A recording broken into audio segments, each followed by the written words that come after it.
ایسا ہے کہ میری والدہ نے وصیت کے لیے اپلائی کیا تھا کچھ سال پہلے. وہ ہارٹ پیشنٹ ہیں. 2-3 دفعہ انہوں نے وصیت کے لیے اپلائی کیا تو اس لیے ان کی وصیت اپروو نہیں ہوتی کہ ایک تو ان کی ایج زیادہ ہے اور ایک وہ بیمار ہیں اور ایک مستقل آمدنی نہیں، ان کی آمدنی نہیں ہے، اور دوسرا ان کے نام کوئی بڑی جائیداد بھی نہیں ہے. تو پیارے حضور، جیسا کہ آپ کا ارشاد ہے کہ 100% جماعتی افراد کو وصیت کی تحریک میں شامل ہونا چاہیے، تو ایسی صورتحال میں تو یہ نہیں کہا. اچھا میں نے یہ کہا تھا کہ جو چندہ دینے والے ہیں، جی جو کمانے والے لوگ ہیں، جی ان کی ریزنیبل انکم ہے اور کوئی ان پر زیادہ لائبلٹیز نہیں ہیں، جی ان کے 50% جو ہیں وہ چندہ دینا چاہیے.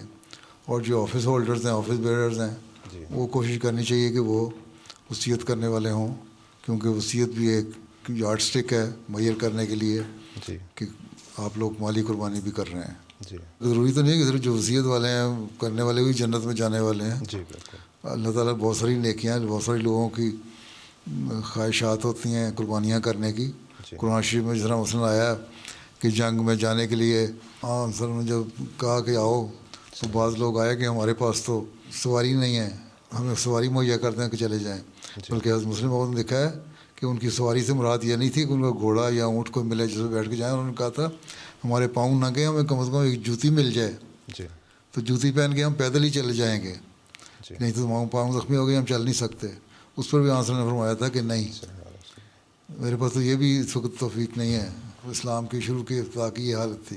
تو اللہ تعالیٰ کہتا ہے کہ ان کے اللہ تعالیٰ نے ان کا یہ جو جذبہ ہے وہ قبول کیا ہے جی اور ان کو بھی ثواب مل گیا.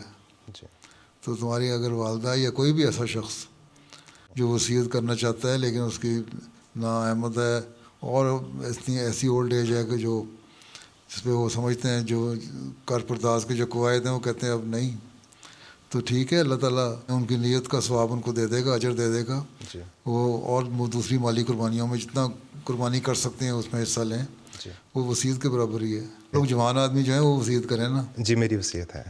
جی تو بس تو یہی ہے کہ جوانی میں وصیت کرو تاکہ جو جو زندگی کا اچھا حصہ ہے جی اس میں آپ قربانی کرنے والے ہوں. جی ٹھیک ہے.